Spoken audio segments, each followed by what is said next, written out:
खासतौर पे इंडिया जो कि हमारा एक आर्क राइवल है, तो उसको दुनिया की ग्लोबल स्टेज के ऊपर बहुत ज़्यादा पज़िराई मिल रही है। नरेंद्र मोदी साहब जो हैं जपियाँ डाल रहे हैं, जो बाइडेन के साथ भी डाल रहे हैं, एमेनुअल मैक्रोन के साथ भी डाल रहे हैं, जस्टिन ट्रूडो के साथ भी डाल रहे हैं, एंड आप उनकी फ्रैंकनेस और लेवल चेक करें। अब आप देखें कि अभी जो रिसेंट G7 समिट हुआ है जर्मनी में, तो India is not part of G7 but उसको एज़ अ ऑब्जर्वर या नॉन G7 मेंबर की हैसियत से उसे बुलाया गया और उसका जो ड्यू प्रोटोकॉल है, वो दिया गया। हिंदुस्तान में 250 अरब डॉलर का एक साल में सॉफ्टवेयर बेच रहा है हिंदुस्तान। आप 50 अरब के सीपैक पे नाच रहे हैं, वो 250 अरब का सिर्फ सॉफ्टवेयर बेच देते हैं एक साल का। और दूसरी तरफ हम देखते हैं कि जो ब्लॉक G7 है उसकी जो कॉन्फ्रेंस हुई है जिसमें 600 अरब डॉलर जो है वो प्रोजेक्ट के लिए रखे गए हैं, जी। ये उसका बदला है। ये वन बेल्ट वन रोड जो प्रोजेक्ट था जिसके तहत सीपैक जो है वो लॉन्च हुआ है, ये उसके लिए एक ऑल्टरनेट प्रोजेक्ट जो है वो बनाया गया है और पाकिस्तान को फिर इसमें से बाहर रखा गया है। आप you can imagine the confidence that India has gained on the global stage. तो पाकिस्तान को जैसे डीप थिंकिंग है ना, वो करने की ज़रूरत है। अदरवाइज श्रीलंका बनते देर नहीं लगेगी। ज़ाहिर बात है वो जो काम कर रहे हैं, जो कि मैं समझता हूँ कि बहुत बड़ी उनकी कामयाबी है। जय हिंद दोस्तों, वेलकम टू न्यूज़ पे चर्चा। आज की वीडियो में हम देखेंगे जो मोदी जी का एक वीडियो वायरल हो रहा है। मोदी जी एक्चुअली में जर्मनी गए हुए हैं G7 की जो समिट हो रही है वहाँ पे मिलने। तो मोदी जी कनाडा के जब पीएम जस्टिन ट्रूडो से हाथ मिला रहे थे तभी पीछे से जो बाइडेन आते हैं जो कि अमेरिका के प्रेसिडेंट हैं और मोदी जी के कंधे पे हाथ रखते हैं, तो मोदी जी फिर उनसे हाथ मिलाते हैं। तो ये सब देख के पाकिस्तानी मीडिया बहुत ही शौक है, बहुत ही सुन्न हो गया कि पाकिस्तान के जो है नेता उनको कोई इज्जत नहीं देता, कोई बुलाता ही नहीं है। और मोदी जी का जो है पूरा भारत का कितना कद बढ़ता जा रहा है। तो बहुत सारे नेता रास्ते में थे लेकिन सबको छोड़ के प्रेसिडेंट बाइडेन जो है मोदी से मिलने आए और पीछे से हाथ कंधे पे हाथ रखे। तो ये वीडियो बहुत वायरल हो रहा है। तो पाकिस्तानी मीडिया इसी पे चर्चा कर रहा है कि आज जो भारत है ये नया भारत है, ये घर में घुस के मारता है। और ऐसा जो वीडियो वायरल हुआ उस पर ना पहले ऐसा कभी हुआ था ना किसी ने सोचा था। तो इस पूरे वीडियो के बारे में आपकी क्या राय है कमेंट सेक्शन में बताएं और ऐसे ही वीडियो के लिए हमारे चैनल को सब्सक्राइब करें। धन्यवाद। पता है कि इस वक्त एक G7 की मीटिंग जर्मनी में हो रही है और वैसे तो ये ज़्यादातर जो मीटिंग है वो इसका फोकस यूक्रेन पे है, इंडो पैसिफिक पे है, इन चीज़ों पे है। लेकिन ये जो आपको पता है 7 ग्रुप ऑफ 7 वेल्दी डेमोक्रेसीज़ जो हैं, ये दुनिया का बहुत बड़ा जो एजेंडा है इंटरनेशनल पॉलिटिक्स में, वर्ल्ड ऑर्डर में, ये सेट करते हैं। अच्छा, मज़े की बात ये है कि इंडिया और इंडोनेशिया जो है उसको ये इंक्लूड कर रहे हैं एज़ ए पार्टनर कंट्रीज़।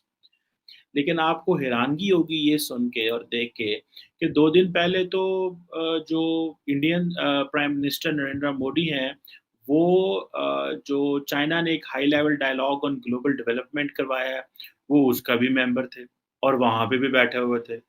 वो उससे पहले जो ब्रिक्स की मीटिंग हुई जहाँ पे रशियन प्रेसिडेंट व्लादिमीर पुतिन थे और बाकी Brazil, south Korea, south Africa और बाकी जो चाइनीज़ थे वो बैठे हुए थे और वो टोस्ट कर रहे थे जनाब कप जो था और एक फ्रेंडशिप और इसकी बातें हो रही थी। इधर जो है वो इंडियन प्राइम मिनिस्टर जो है वो यूरोप आ गए हैं और यहाँ पे आके वो बैठ के तो वो बेसिकली अगर मैं ये कहूँ कि इस वक़्त बहुत सारे जो डिप्लोमैटिक ऑब्जेक्टिव में जो प्राइमरी डिप्लोमैटिक ऑब्जेक्टिव है फॉर द G7 वो इंडिया को वेस्टर्न साइड के करीब करना है। And I am telling you with the full जो एक अंडरस्टैंडिंग के साथ और ख़ास तौर पे यूक्रेन की वॉर है उसके ऊपर वो जो इसको बड़ा करीब करना चाहते हैं। इंडिया ये तो कहता है कि जी ठीक है, जंग नहीं होनी चाहिए और इस तरह नहीं होनी चाहिए, लेकिन इंडिया जो है, वो जिस तरह एक वेस्टर्न ब्लॉक में इतना करीब हो गए। देखिए, चाइनीज़ इतने करीब नहीं है जितना इंडिया करीब है। इतने करीब होके ज़ाहिर बात है वो जो काम कर रहे हैं, जो कि मैं समझता हूँ कि बहुत बड़ी उनकी कामयाबी है कि वो ब्रिक्स में भी थे, वो high level global dialogue on development जो कि जिसको चाइना इनिशिएट कर रहा है। अब चाइना और इंडिया के मामलात बताने की ज़रूरत तो नहीं है ना मुझे कि उनके आपस में क्या मामलात हैं, either in terms of security और इकोनॉमी। अक्सर मैं इस प्लेटफ़ॉर्म पे बात करता रहता हूँ। अब जो है वो जो है ना नरेंद्र मोदी साहब जो है जपियां डाल रहे हैं, जो बाइडेन के साथ भी डाल रहे हैं, एमैनुअल मैक्रोन के साथ भी डाल रहे हैं, जस्टिन ट्रूडो के साथ भी डाल रहे हैं। एंड आप उनकी फ्रैंकनेस और लेवल चेक करें।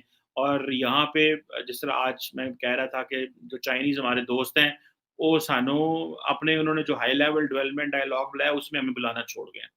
सो कश्मीर कहाँ पे रह गया, डायलॉग कहाँ पे रह गए, चीज़ें कहाँ पे रह गई, ये बहुत बड़े बड़े पैमाने पे जो पाकिस्तान को जैसे डीप थिंकिंग है ना, वो करने की ज़रूरत है। क्या वजह हुई, बेसिक रीजन क्या बना कि हम पिछले तकरीबन 10 से 20 साल या अगर 25 साल को हम देख लें तो हम बहुत पीछे रह गए इन चीजों में। आज दुनिया हमें सीरियस नहीं लेती।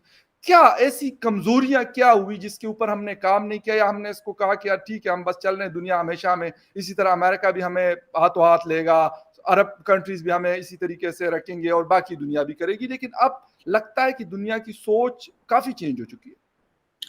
बिल्कुल फ़खर, काफ़ी इम्पोर्टेंट टॉपिक का आपने इंतखाब किया है हमारी फ़ॉरेन पॉलिसी के कॉन्डक्ट के हवाले से। जैसा कि आपने ज़िक्र किया कि हमारी फ़ॉरेन अफ़ेयर्स में हमने काफ़ी वीकनेस शो की है।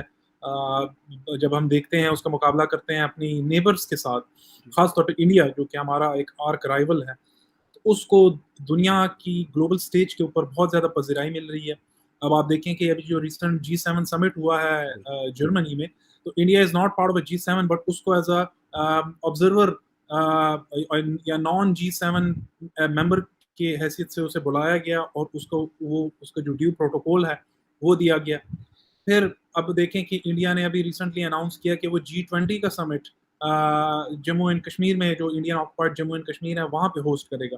यानी आप you can imagine the confidence that India has gained on the global stage कि एक disputed territory which is declared disputed by the United Nations Security Council, वहाँ पे वो G20 summit का इंडिया दे रहा है। अब इन सब चीज़ों की वजूहात क्या है? Why is India making so much progress on the foreign affairs front and हम क्यों पीछे रह गए हैं? हालांकि पाकिस्तान का जो हमारा जो फॉरेन सर्विसेज जो ग्रुप है, ये one of the most competent people, और जो इनकी ट्रेनिंग्स होती हैं, because I have friends in the foreign office, मैं उनकी कैलिबर को देखता हूँ, क्योंकि एक रिक्रूटमेंट से गुजरते हैं, यू नो कि CSS एग्जाम होता है, फिर उनकी इंटरव्यू स्टेज, फिर एक बड़ी एक्सटेंसिव उनकी ट्रेनिंग होती है, उसके बाद वो उस स्टेजेस पे जाते हैं। अब देखें, उसमें काफ़ी वजूहत है कि हमारी क्यों फॉरेन पॉलिसी हम लैग कर रहे हैं इंडिया से।